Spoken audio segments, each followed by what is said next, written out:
Damn, my fault, original gangster. I didn't know you was... My apologies, original... My apologies, original... My apologies, original gangster. I didn't know you was chill like that.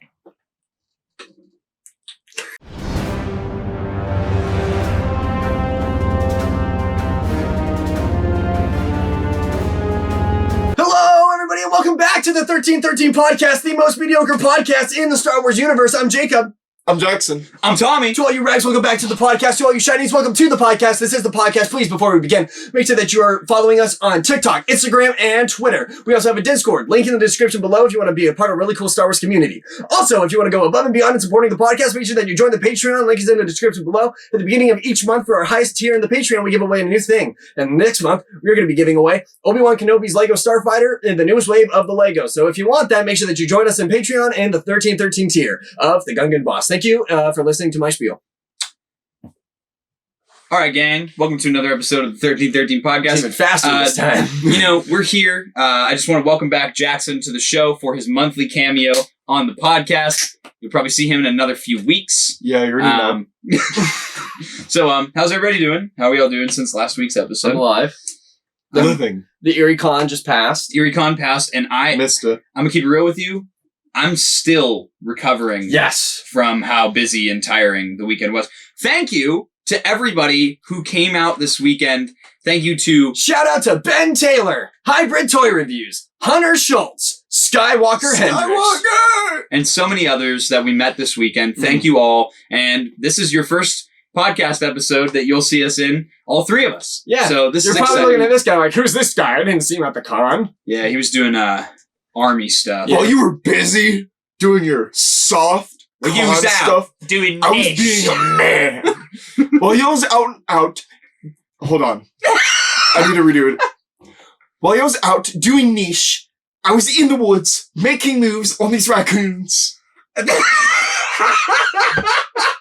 you say that because it rhymed, or is that...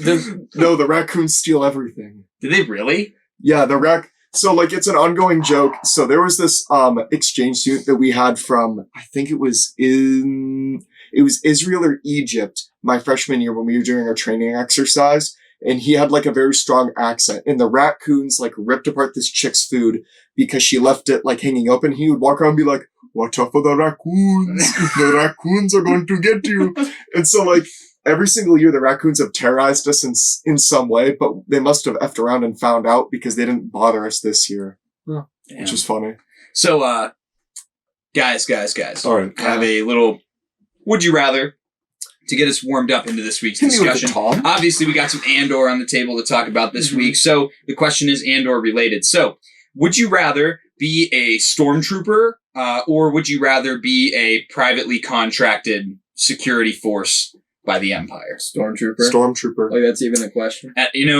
Before I saw Andor, I would have said the security force, but I didn't realize that the stormtroopers aren't as much a fodder as we once thought they were. The stormtroopers are like when things get serious or when the Empire means business. At least for that planet system too, just because the Empire has absolutely no want to control it. If the security thing is like, we'll do it and we'll pay your taxes, and they're like, all right. And it's just bodies to throw in the name of the Empire. Exactly. And before we really delve into the main topic of this episode, if you haven't checked it out already, we have a vlog up on the channel.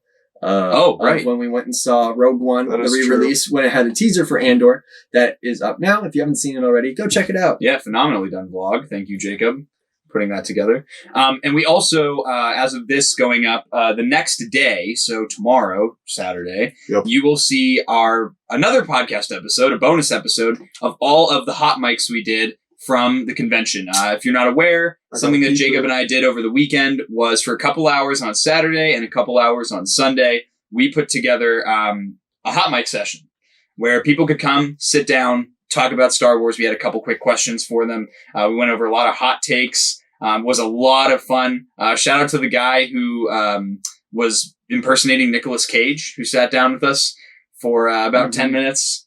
That was a lot of fun. We had Groot show up. We had Darth Maul.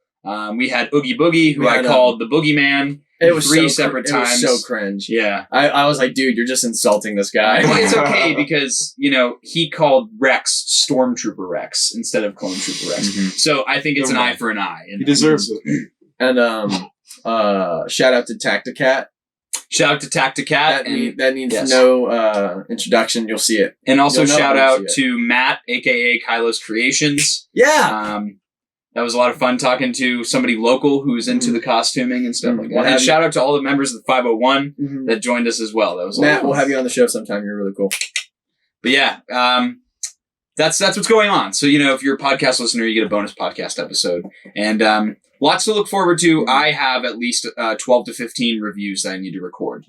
So we got a lot of content coming. Also, for Tika's Trading Post coming out this week. Yes, yeah. Check it out on audio. We had some audio listeners asking for us to put Tika's Trading Post on audio platforms. So you ask and you shall receive. It's going to be the first audio episode that's going to go up on all of those streaming platforms. So if you want to listen to it there, you can. Yeah, we also didn't do a Tika's Trading Post this week because of the convention. So I do remember that. Again, lots of fun stuff, lots of cool stuff. But with all that being said, let's get into our little piece of Star Wars news before we talk about lovely Andor. Yep. Now, we do have one piece of Star Wars news, like I just said. That would be that Rogue Squadron. Rogue Squadron has officially been shelved. It is currently discontinued. I don't know if that means that it will come back at a later date, but it is no longer coming in 2023 or whenever they said the movie was coming out. There were rumors going around, speculations as of the last year or two, that Patty Jenkins, the director for the movie, was having creative differences with Disney. Other things like her schedule was just too busy with Wonder Woman and other things going on. It's all speculation. We have not had an official statement from Patty or from Disney. I'm disappointed. Yeah. Nonetheless, because seeing Rogue One in theater again about a month ago made me realize how much I missed seeing Star Wars in the theater. So now we have to wait until Taika Waititi's still unnamed Star Wars film, slated for a 2025 release, come out. So hopefully that happens. But I think the creative differences thing is a lot less believable now that I've seen Andor. Because why do you say that? A lot of the Star Wars content that we've gotten, whether it's Obi-Wan Kenobi, Book of Boba Fett, Mando, it's all kind of fit the same style. Like stylistically, they're all pretty similar. Whereas with this show it's in a world of its own. It is Star Wars, but it is something completely different than all the other stuff we've been getting recently. I feel like that's the perfect segue to start going into the show. Let's do it. Let's do it. There's sex in the show. Implied. There's sex in the show. Why is that the first thing that you decide? You know what? That shocked me. That was the one thing that it threw me off. It threw me off. When I saw it, I was like... Because I was like, yo, this is for real happening in a Star Wars thing? Because the only reference of that we might get before is Anakin and Padme sleeping with each other. Why?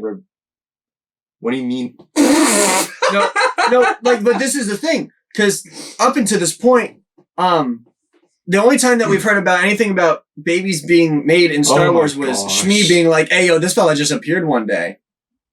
They didn't... The point that I'm trying to get at is that how are Andor babies made has in Star evolved Wars? with the rest of the Disney shows in the stereotype with it, that now they're becoming increasingly mature, which I was really surprised with just because I didn't think we were going to get that in Star Wars. I mean, sure, the bit of action that we got from Vader was like that step up, but now I feel like this takes it another level now at this point. So how do we feel overall about Andor? Loving coming it. out of the first 3 episodes. I liking it so I far. need it. I'm here for it. It left me... The end of the 3rd episode left me wanting to see the 4th one. Yeah. And that's exactly... the one thing that I've been saying, and I mentioned it to you already, is that this show is like the new Batman movie. It takes its time and it lets itself breathe. And I think it's interesting because it contrasts our culture nowadays. Everything is very quick. Our attention spans are only long enough to watch TikToks nowadays. So, and us, podcasting is something that is very difficult for some people to get into because it's a long form video or audio. So there's, and that's another reason why I think it's more adult to be honest, because it's taking its time. Not only is the content more mature, the displaying of the content is for like a more mature audience. Yes, it is. Where in comparison to Kenobi, where it had kind of like mature themes in it, it was still like a really quickly paced show. It was kind of like easy, like you could just sit down and watch it. Where this, it's not necessarily taking its time to let the story breathe. It's letting the environment breathe and the extras and all the characters have like a little bit of backstory or little things that make them unique. They're not just like passing through it and rushing their character, kind of like I don't remember his name, the guy in Kenobi who's the rapper's son. Ice-T's son. No, it's Ice Cube. Ice Cube's son. Ice Cube's son. I look stupid. I can't remember his name right now. O'Shea Jackson Jr., but I can't remember his character's name. Yeah. But so he just it kind of appears, and then his character is just kind of flat, but he's kind of pushed to be more of a main protagonist. He's just there. Like I never felt anything for his character. So now Roken is his name. Yep. So now we're seeing with this show characters that are probably just there, just random friends of Cassian. They have like things that make them them. They're not just there. Everybody has some form of significance. It felt, I liked it because the show took its time to show you what Cassian's life is like. It wasn't just like a flashback scene where it's like real quick, we just show you what his life was like and then blah, blah, blah. I know that with The Mandalorian, we're going to still learn more about Din's past. Yeah. But that's because we're sticking with Din through the story. We don't know Din's future or his past. We know him most in the present. Whereas with Cassian, we already know how he dies. If you've seen Rogue One, you know the end of Cassian's story. Yep. It's kind of like Solo, a Star Wars story. You're taking the time to learn how this character got to where we've already seen them. All I gotta say is though, Cassian and Jin could have lived if they just jumped in the water. That is true. If they went in the water, they would have been fine. Do you really think that? Yeah, bro, they would have been fine. I feel like it's like the best way to survive a tsunami is jumping to a swimming pool. That's facts. It's not going to hit you. Yeah, it goes right over you. Y'all were just thinking about what if everybody just drank the tsunami at the same time? Dude, are you really going to die to water? Are we serious right now? Are you just going to die to, or like, if there's a hurricane, just like turn on your fan and blow it towards the hurricane. Just blow it away. If everybody tornado, just hold your breath. So easy, bro. Easy. Just like hold on to the ground, dude. Anyways. No, but personally, I was a bit annoyed I wouldn't take that 3 episodes came out at once. Just because it was like, well, it was a lot to digest all at once. Because it was a lot at first and whatnot. But in the end, I'm happy it was the first 3 because in my opinion, the first 3 could have been just 1 episode because it sets up the narrative that we're about to see. And I feel like it completely executes like most of the backstory stuff that we need to see and where Cassian's going to go right now so that it's not the same thing again the next episode. It's moving him stuck on the planet. Yeah, it's moving him right into the rebellion. Exactly. So honestly, if you think about it, episode 2 would have been really boring if like that's all it was and there wasn't like another thing to come right after. If that was a single release episode, everybody would have been mad. Everybody would have, like if it was like just the first 2 episodes, I feel like everybody would be like, oh yeah, it's okay. But if it was just episode 2, I would have been like, that's it. It's funny because that was something after I watched the episodes, I knew that I enjoyed it, but I was really interested and almost kind of worried to see how the general public would respond to the show. And it's actually gotten overwhelmingly positive reviews. Yeah. And really the only people that haven't liked it, the only thing they don't like is the pacing. And that's because, again, they're so used to everything being so fast-paced. And I like that this show also, plot-wise, isn't just explaining to you all the story beats. You're just experiencing it with the characters. And it's for a more intelligent audience. It doesn't, I don't need everything. I mean, I've been complaining. You need a higher IQ to understand the show is what Tommy's trying to say. Basically, if you're stupid, that's why you don't like it. It's the Big Bang Theory of Star Wars. Your IQ is in the double digits. That's why you don't get high IQ to understand Rick and Morty. That's what he's trying to say. But yeah, it's one of those shows where I am enjoying it because it's not spoon-feeding me the plot and spoon-feeding me the motivations of all the characters. I'm just experiencing it and I'm understanding it. And that's something that I've been complaining about on the show for months now, is I wanted a Star Wars property that would just delve into the plot and be so consumed in the plot that I'm in it with the characters. I don't need to be spoon-fed everything that's happening. And that's, again, this show has done it in the first 3 episodes. I'm hooked. Yeah. This show is also so full of details that I just love. And watching it just the first time through, there were little details that I noticed that I really liked. I actually made a list of them throughout the day. That's a big ass list. Well, I just kind of like set them. I was like speaking into my phone. Jeez. First thing I want to say, dude, B2 emo is funny. I was worried in the trailers. I was gonna ask he didn't talk. I was gonna ask you what you thought of him because he's kind of like K2SO. Okay, and I have a theory about that. And shout out to Sarlacc Digest podcast. I watched your guys' episode about this, and you guys had the same idea I had. There were moments where B2 emo was talking that I was like, that's a lot like Cassian. That is, or like K2. Like, that's exactly like K2. Do you think that something happens to B2 emo? And his consciousness gets uploaded to K2? Kind of like L3 goes to the Falcon. That would be perfect. I mean, I could see it, but then again, it's like, I feel like he would still call the droid B2 instead of K2. Mm. But then again, maybe K2SO was already that droid's designation, or maybe he just programmed it to be like B2 Maybe. emo. That would be B2 really cool. emo is so funny. I like that Literally he is hilarious. always running out of power, and then he's constantly needing to recharge. I also thought it was super funny that like he makes a reference to Cassian about how lying takes more processing power for him to do. Like it's so funny that like for a droid, lying is something harder to do and takes more energy than just telling the truth. It makes a lot of sense though, because What? Oh, he's processing it. Oh. Anyway, I was like, what is wrong? I thought there was like... No, B2's hilarious, and I would totally buy that 2-pack with Cassian and B2 if it wasn't that expensive, and if the Cassian didn't look so... The Cassian looks good in person. Skywalker Hendrix brought it. Oh, he did? He had it. It actually looks really good. It looks really good in person. Was that an exclusive or something? It was the San Diego Comic-Con exclusive, actually. Nah, I ain't getting that. But I actually... Nice job, Jacob. Sorry for the Lizzo interruption. Yeah, but B2 emo, he was actually, I was, again, from the trailers, I never saw him or heard him talk, and I didn't know that he was going to have a speaking role. I thought it was just going to be one of those things that Disney does, where they try to just make another droid that they can overmarket. Exactly. And I was really, really happy that he actually is a character, like, that has speaking lines. Yeah. Mm-hmm.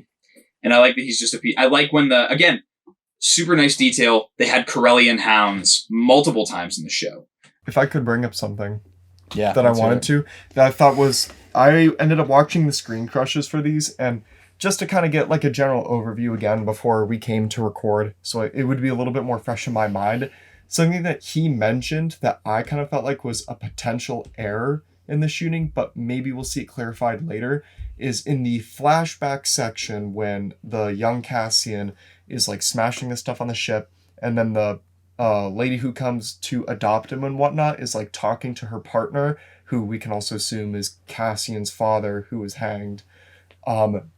She talks about them killing like a Republic like personnel. Oh yeah. But the marking on them is for the Separatists, and then a Republic cruiser is coming in. So we can assume that the Republic had shot down the Separatist frigate because it's on a Republic mining planet to begin with. But if that's correct, that she said a Republic person, I mean, I think that was intentional. There's no way they did that on accident. It wasn't something that like they just screwed up. oh no, because that usually happens too. They'll say something, then we'll see a bunch of videos on YouTube and be like, this is the major plot point that Andor just opened up for Star Wars, and then next week it'll be like, oh yeah, so that happened because of that, and then people will be like, Yeah, right. There's no way with a show that paid such fine detail to little things. There's no way that they said it was a Republic frigate and then accidentally, and maybe the Separatists stole that Republic frigate. but at the same time, what are humanoid Separatists doing? That's Well, there how are it's human. They There are were like ri- alien Separatists. They weren't. Well, yeah. They were humanoid, but Humanoid, they that's what I were all said. green. Yeah, So green Yeah. using breathers and stuff too. Yeah, I think they were like Kinda like the scientists or they're something. kind of like the people on Umbara. They're green and they have those giant kind of rectangular. But The those are Umbarans actually aliens. aren't green. They're it's just the lights in their helmets. Oh well, Yeah, they're actually like really pale skinned. I was gonna say, yeah, those are aliens too, so different thing. but they're humanoid. And the Umbarans also aren't aligned with the Separatist Alliance either. They are. They are. They were. They're Okay, I heavily thought they were aligned with the just fighting. Separatists. Yeah. Why no, else they're- do you think My bad, my the bad. entire Umbara arc is the thing? My bad. They just wanted to kill some aliens. Sorry, G. Sometimes you do. But yeah, then I they included Corellian hounds, and I thought it was hilarious that one of them just like takes a piss on B2 Emo. I thought that was so funny. Like, and again, that was before he spoke at all. So I was like, oh, this is great. Like this is actually a show that gives this droid a character. Dude, Corellian hounds are first mentioned in Heir to the Empire. That's another. Really? I'm going through Heir to the Empire, and there's so much stuff in that book that carries over into everything else that I'm just like, damn, bro, you did a really good job of writing this book. Solid. Because lots of stuff is pulled from it. I really like that book right now. I love the new scenery. Just to kind of go with the stereotype from all the other Star Wars shows, it's been Tatooine the entire time. And the fact that we have these big industrial areas and then impoverished sections too, and junkyards that people thought was going to be Bracca, but it isn't.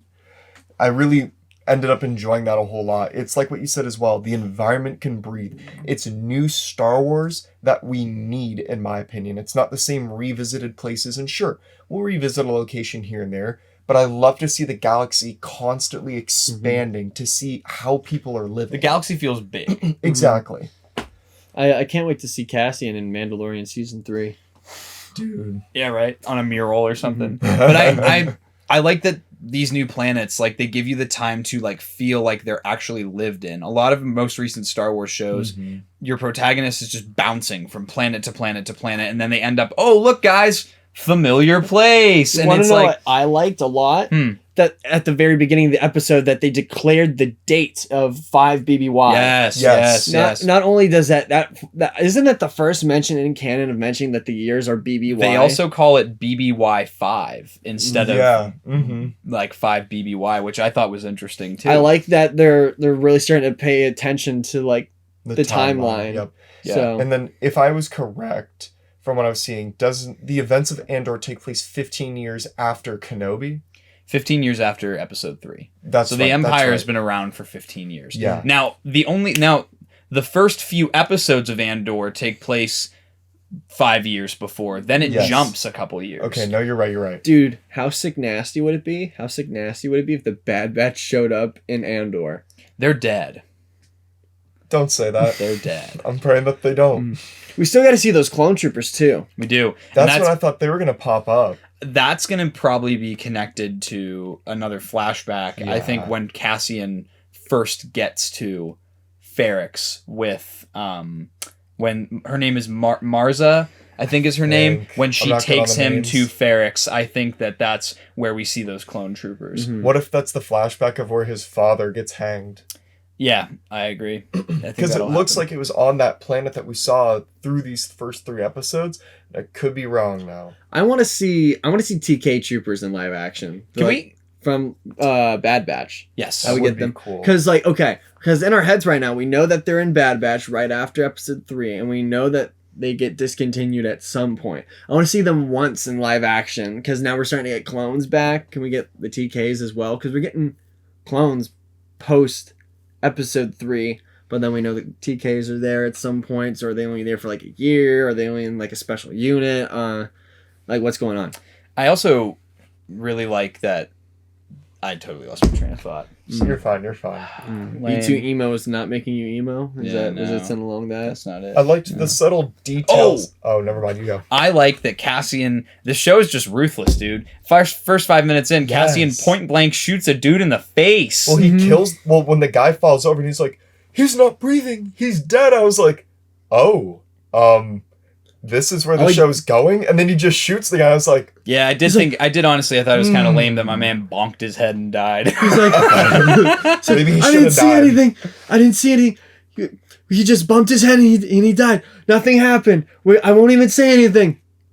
Boom! I think that's a really again the acting in this. Whoa! I think that the Tell acting. me what your guns sound like. Jackson, what your guns sound like. I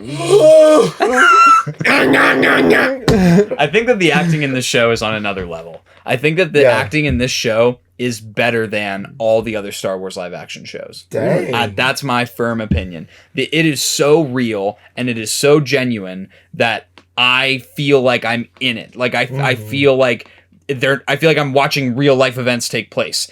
And there's this whole every look on Cassian's face during that encounter shows everything that's going through his head. And again, this is what I mean by the show being more intelligent with the writing. It's not Cassian is not saying to himself, "Oh, I'm in trouble now." Like he's just like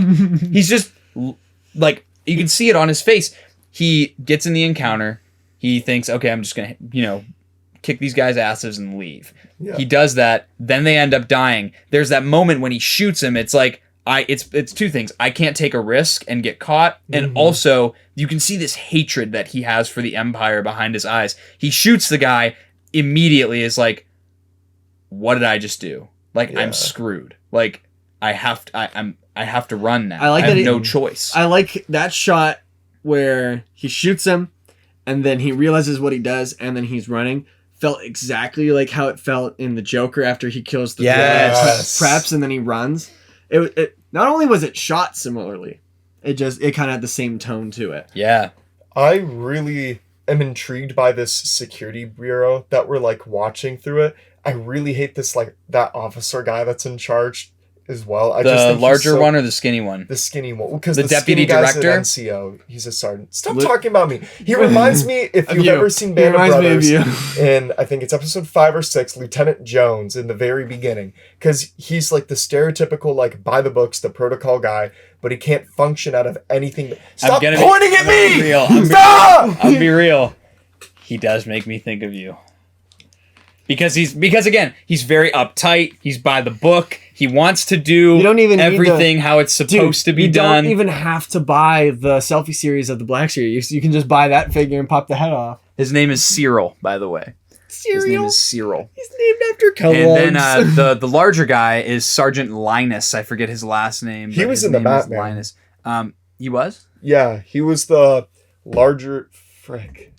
I'm not even going to try to look it up. I saw he was in that now. I love the corruption and the incompetency of these security guards. Like they act as like a police force and they're just abusing their power. And it's like it's such an interesting thing to see because like you get to see it from their perspective, and you're seeing it from the perspective of the people that are being oppressed by these guys. It's like I love it because you're seeing all sides of the story all at once. You get to see there's the senior officer who is like, nah, they just, he knew. He was like, they were screwing with the wrong guy. They were probably screwing with him. Yeah. And they screwed with the wrong guy. Let's just cover it up, make it like they tried to help people, but nothing too heroic. Exactly. I have to go deal with the Empire. Because then if the Empire that senior officer knows, they just don't want to deal with the Empire. They just want to get paid and call it a day. And they know that if the Empire gets involved, it's going to be more work on their hands. And they're just trying to skimp by doing the least amount of work possible.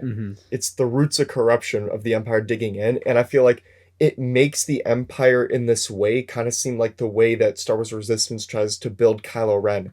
Because we haven't seen the Empire yet. And we know these people really, really dislike this security force and whatnot. And they're already in a way, sort of feared. But then imagine when the Empire comes in. That's the big bad for these people. That's no joke.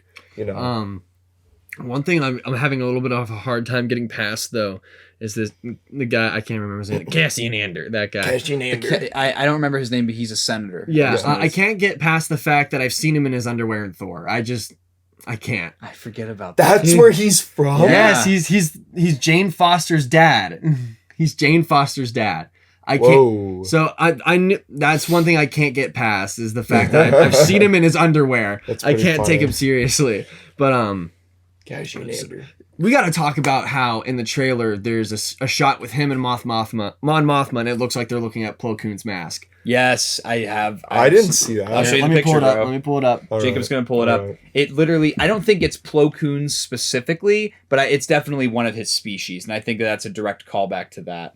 Have you seen that yet? Whoa. Yeah. But dang, that's crazy. Yeah. But it wouldn't surprise me if they threw that detail in there because Plo Koon is Dave Filoni's favorite. That is true. And again, it's another thing where I said earlier, the attention to detail is crazy. But the private security force, it just, I don't know. There's a lot that I liked. There's a lot that you see the inner workings of it.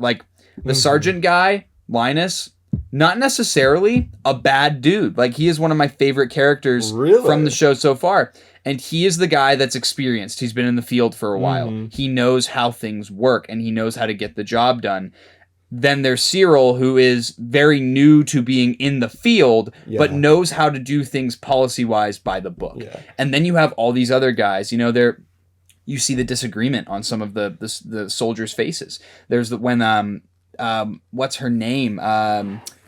The girl that's like Cassian's friends with. Yeah, I know what you mean. Her name starts with a B. The characters are too new. Dude, I barely know the people in my class. I don't know their names, and I talk to them. Like when they slam her head against the wall, the one guy, and then they shoot Tim. Which, by the way, I was not mad about Tim dying. Tim deserved it in every single way. Snitches get gadded. He's a snitch. He's a snitch because he was jealous of the relationship that Cassian had with his girlfriend. So he was like, you know what? I'm a snitch on him. He deserved it. So that's cynical, but yeah. And so, but like you see the one younger guard's face, the one he gives him the rifle, and it's like, dude, like, did you really just kill him? Like, we could have, like, there's 4 of us, you know? Like, exactly. And again, like, it says it with a look on their face rather than them explicitly saying it to the other character. It's another thing to show that that these guys don't do anything. Like, they're getting out in the action, and they're all pretty shocked by everything that's happening. They also just have no regard or remorse for the everyday person. And that's, again, it's like, it just goes to show these people are living in an oppressed society, because these guys, they just show up, they wreck stuff, and then they kill people, and then they just leave. And it's cool that the whole town has, like, a system. Of the banging on set to, like, I experienced kind of something similar to that. Where were you? So when I transferred schools, but the school I was previously at was a school located within the inner city of Erie, and but I'm not going to sugarcoat it. People don't like the police. Some people feel like it's them against the police in our city, and it was very evident of this. One time I was riding my one wheel through a neighborhood. And I was riding up by some train tracks, and this guy pulls over and rolls down his window and goes, "Careful, ops around the corner, ops around the corner," and keeps going. And then sure enough, there's some police they were just stationed, just sitting there by the corner. But I wasn't doing anything bad, but it was like one of those things that really, it made it feel like it's the people against the authorities. And that was kind of something that was then transferred into Andor, which I kind of felt like I had like a real life root That's to. exactly it. Because again, if you look at like from an American context, there was an era of policing called what we call the professional era in criminology and stuff. And that was the era of policing from the 60s to the 90s, where all you did was drive around in your squad car, look for crime, kick ass, put people under arrest, and you leave. That was the job. And so for a lot of these people, the only interactions that they had with the police were them coming into their area, taking people away, breaking stuff, sometimes killing people, and then just leaving. And that is exactly what's happening in this show. And that's why it's literally, it's identical, because in that era of policing lasted 30 years and it ended in the 90s. And this era of the Empire has been going on for 15 years. So you can only imagine how long this has been going on. I mean, if the people have a system like this and everyone in the town knows exactly what to do and where to go and when to do it, it just goes to show that this has been going on for some time. I also like the fact that they didn't need the context of what was happening. Like, one of Cassian's friends they just started sabotaging their vehicles and stuff. It was like,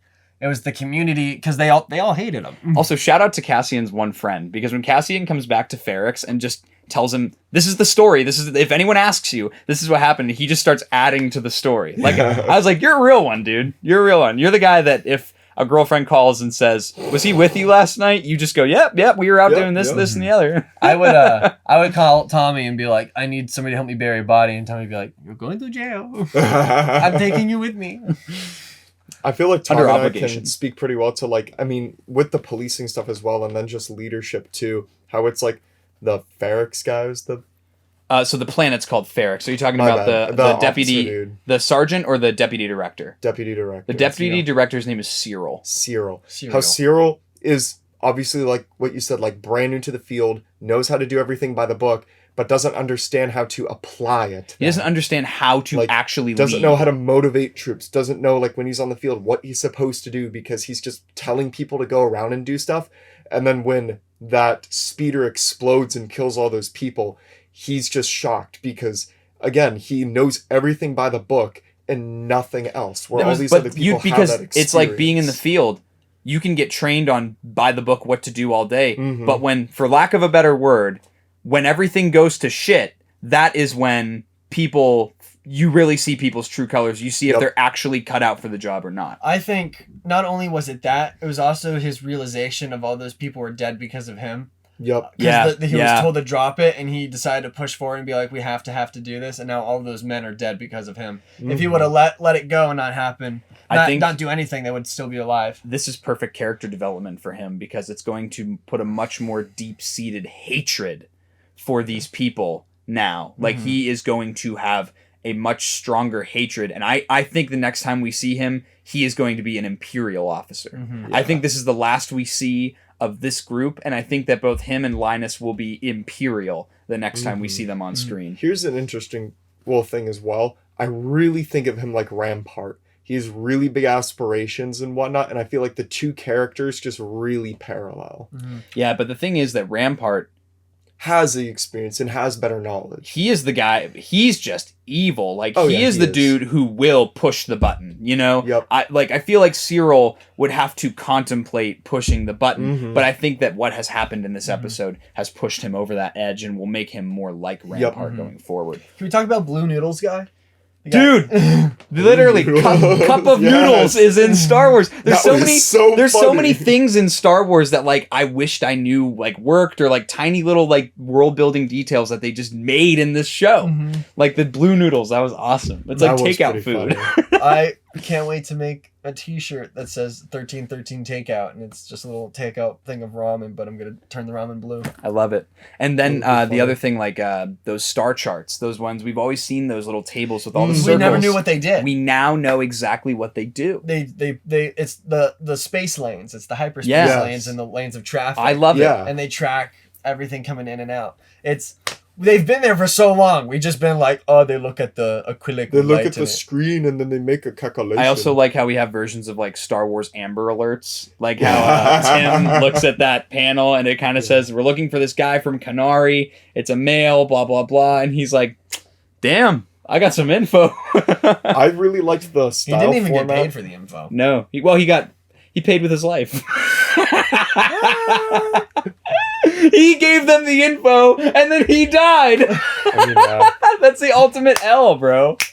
Oh my god. I really like the detail as well, where like it shows like the message being translated on the screen and like the from other like Arabesh to basic. Yeah, and like the other subtle effects like that. I really enjoyed it. That's what I was trying to bring up earlier when you remembered your thing. I also like when the village of kids is on Canary. Yeah. That there's no subtitling for them speaking their native tongues to each other. I love that this show just has characters that don't speak basic and that people have accents that aren't just British or American. I love that, like, it makes the world again feel more lived in, and it makes me like more immersed because I would assume that the reason it's only kids in the village is because the parents are all working mining. Or that's dead. My assumption. Well, I don't think that they're dead yet because they all died in the mines. Has the mining accident happened at this point? No, because because remember, Cassian overlooks the entire mine, and there's that giant piece of machinery. It's on its side. It's all broken. Okay, I see. There's nobody there. I think this is post mining because they said there's a mining accident, and the people had those masks on when they were on the planet anyway. And they mentioned something about the air not being breathable. So this is post accident. I think that it was very briefly glossed over in the first couple minutes, but I'm interested to see where this storyline goes of Cassian looking for his sister. I think he's going to find out that she's dead, and that's going to be another thing that pushes him over the edge. I think she's going to be Imperial. I think he's going to find it's going to be like a what if Kare it's the versus Imperial Am. in the trailers? The Imperial chick that we see in the trailers. Maybe it might be. But that would be something cool where he has to. Because we know he lives. We don't know about whether his sister lives. And we know that he's been in the fight since he was 6 years old. So he's probably done some stuff. So that could be an interesting plot point. I wonder if... Because I'm excited to see Coruscant. That's what I'm most excited for right now, and I'm pretty sure we're probably going to see it next episode. I think that's where we're going next. So it'd be cool if we could get like not necessarily like this is me begging for cameos, but I want to see like I would like to see Rampart put in something. I would like to see Thrawn. Didn't it look like he was in the trailer anyway? Well, no, we thought that the guy that looked like you was Rampart. Never mind. He's never gonna live this down. No. Jackson is in Star Wars now. Jackson is Cyril. Cyril is Jackson. Dude, you should just cosplay him. No. Dude! You cosplay him, I'll cosplay Cal Kestis, and then you can be, I don't know. Be whoever I want to be. No, you can do... B8. I'll be Garza Fwip. No, I was going to say you can do Dexter.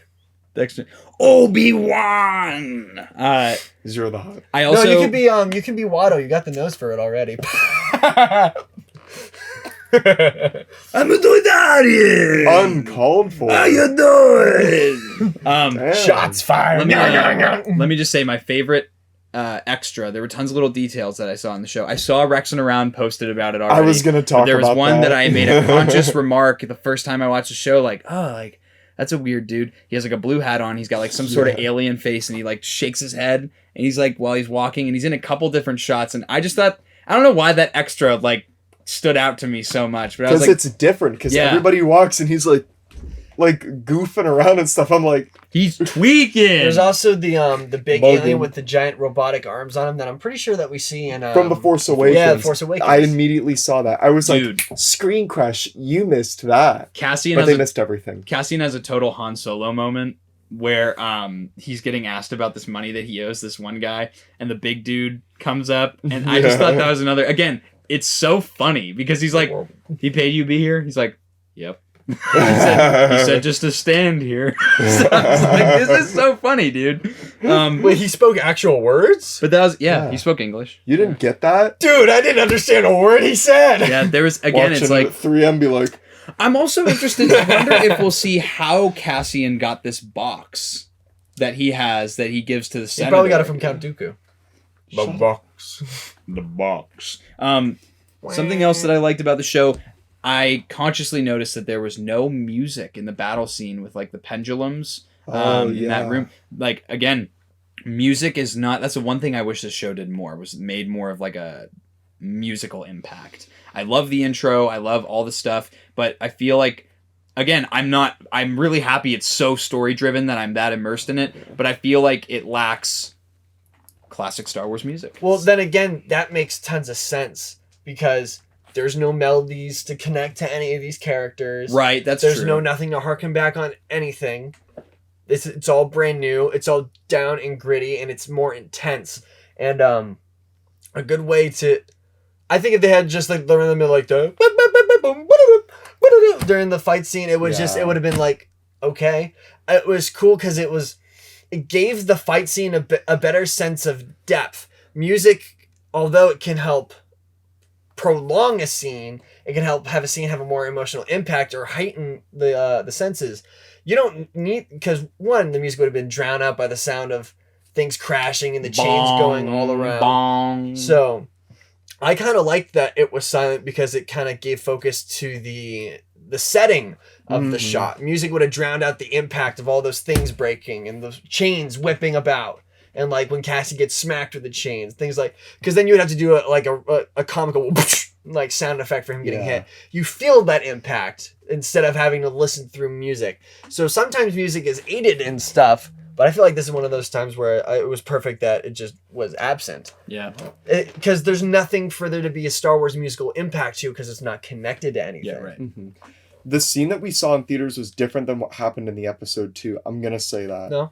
It was the same. It was the same. It 3 was- AM brain was tweaking. No, you're not wrong. Actually, there are parts There that was a few there are things that were parts they different that took they said. out of the episode in between parts of the sneak Yes, peek. that's what I'm trying to say. The There was, scene like, is the actually slight longer cuts. in the show than the sneak peek. Yeah, because they showed us what they saw on YouTube and then they went right to the action, like with a jump cut in the theater. So there was just a part in the middle that we never saw. Yeah, and again, that's like, it makes sense because like, who are you? You don't want to. Yeah. Like with the whole like, oh, they're tracking you through the comm link. Did you also notice the blaster pistol that Cassian carries is actually his father? Well, his quote unquote father's pistol. Oh, I didn't. Did you notice know that? I like the little. I like how it revolves too. I like how it like really resets like like that that. function. The double barrel. It's I super was- sick. Something I always like in movies or anything is when people pull out guns like really naturally. I hate it when in every because in lots of movies now people just pull it out and then they just kind of stick it. I see it, one thing in episode 5 that's like a really good example of this is when R2 gets pulled under in the swamp on Dagobah and Luke pulls out his thing and there's weight to it, like it flops around a little bit, like it like really does. And then in Andor when he pulls it out like to be like, who are you? It just kind of like it wiggles in place like a little bit. It's just the weight of it. It makes like the props seem like they're like a weighted tangible thing more than just like I have a gun. Well, that's because again, it's like in the originals too. All of the blasters were made like amalgamations of World War II weapons. Yeah, and so they had real weight to them. And they looked like they could be actually taken apart and put in separate pieces. You look at like the Resistance's blaster rifles in the sequel trilogy. Those are just props. They're all one piece. They don't look modular. They don't look like you could actually take them apart. And it gives less realism than the original trilogy's blasters do. And that's, again, something that I think is something that is nice in this show is that the blasters actually look like blasters that you could take apart and that the fact that one articulates, that's something that to me is super cool. And then I guess that's also something that works towards, like, say, the clone troopers, because the clone troopers, their guns, they look just kind of like stamp manufactured, kind of like the clone troopers. They're expendable. So it kind of works to their characters as well by having like these like real blasters that look like they're super easy to make. They're just all one piece. They're not really modular. Yeah. I mean, there's just one final shot in the 3rd episode, and I know I talked to you about it last night. There's that shot where you get kind of an over-the-shoulder look at every character at the same moment in time. Again, the girl, I wish I could remember her character's name. There's her realizing that Tim is dead and like, I'm injured. What do I do now? There's Cyril looking upon the dead soldiers. And again, like Jackson said, that realization of what have I done?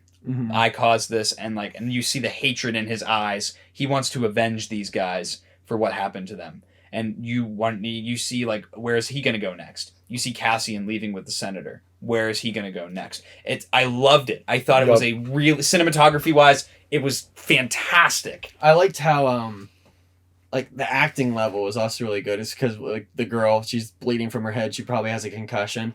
I like the fact that she reaches for this guy and just can't touch him, and then she gets pulled away. That's going to be an emotional thing that sticks with her character for the rest of the series. And I'm just, again, it's like this show is so different, and we knew it was going to be different, but I didn't realize how different until I've watched it. And as somebody who has been wanting something different from Star Wars, this is exactly what I was looking for and more. And I'm so excited for episode 4 to come out. I need it already. Yeah, I'm stoked. I literally, I'm on the edge of my seat waiting. I've already rewatched all 3 episodes, and it's just one of those things. I watch the show and all I can do is watch the show. It's not like I can put Mando on in the background and just kind of be doing random things. This is a show that if I'm watching it, I'm sitting down to watch it, you know? I'm kind of happy because it seems like Disney's taking a lot more risks now and a lot more like things that are just different. So this is a really good example. I don't know if you saw this at D23. Marvel released a new trailer for a Halloween special called Werewolf by Night. I saw that. Yeah. Black and white, shot in just kind of like a 16:16 frame or 16:8 frame. I don't know the aspect ratios that well. Old film camera, and it's like a horror thing. That's like supposed to be kind of like corny horror, like from the 60s. I think that's pretty cool. Yeah. It kind of, I don't know. It's something new. I like it. And I hope that they push the boundaries even more and they do something like that for Star Wars and give us horror Star Wars. Death Troopers. True. Movie. Make Solo 2, but make it the Death Troopers book.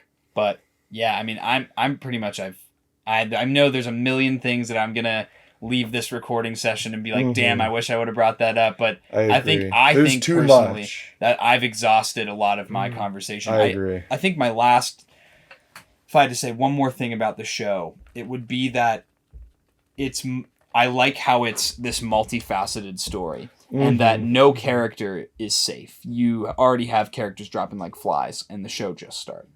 And I think that it's going to be interesting to see the underbelly of the Empire. And again, I already am super intrigued by the idea that the Empire contracted these private mercenaries and private militaries to do some dirty work for them for places that they didn't feel like were important enough to have their own guards at. Yep. And it makes me respect the Empire more now, because it's like, oh, the stormtroopers really aren't as expendable or fodder as I thought.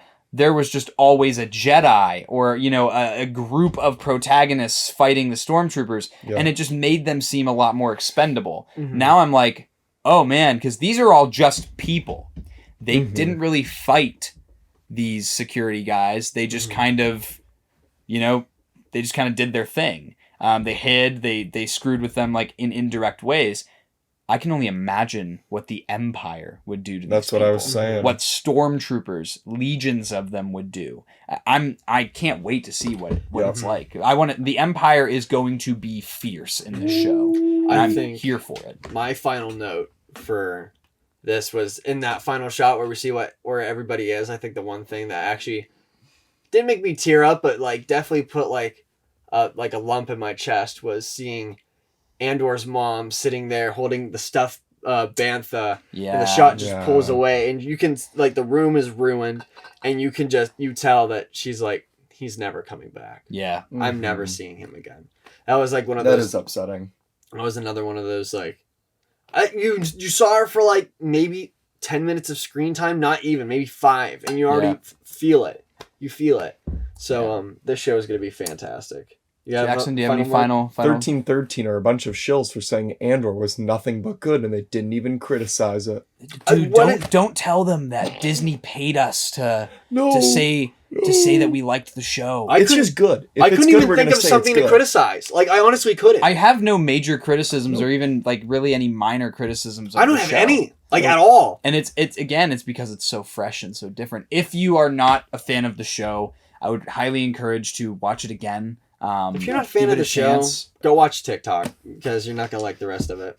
But I think the show is going to pick up. And again, like Jackson said, there was a reason that they released these 3 episodes together, because I feel like these 3 go hand in hand. They are their own trilogy. Yeah. And dude, if I saw these 3 episodes as a theatrical release, like I'd be like, man, I can't wait for the next one to come out. Can't wait for the next movie. Geeking. But yeah, here we are. So hope you enjoyed this conversation about Andor, and we will be back next week for another one. Woohoo! Probably won't be as lengthy, just because we're getting 1 episode instead of 3. Yeah. Right.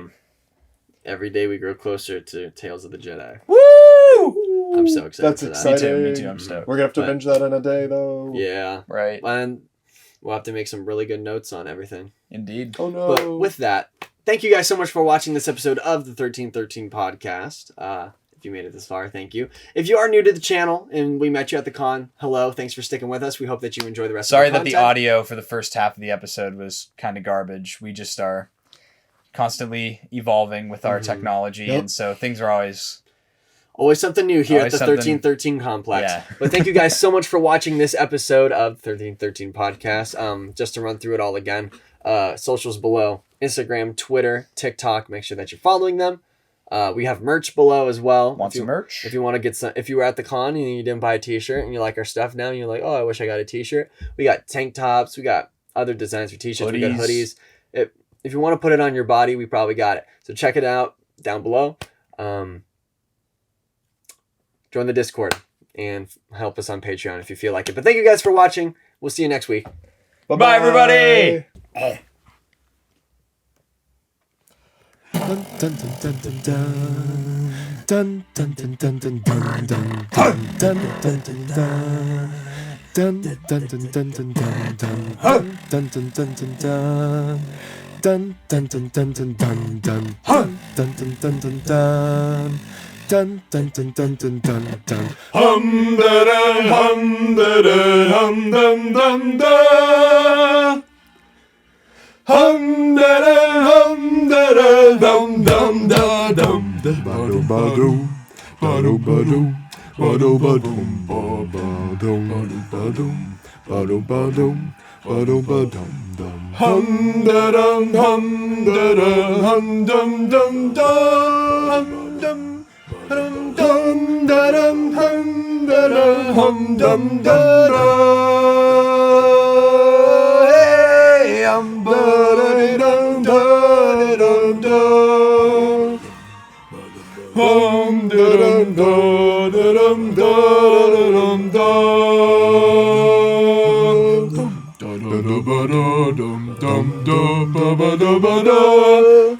Da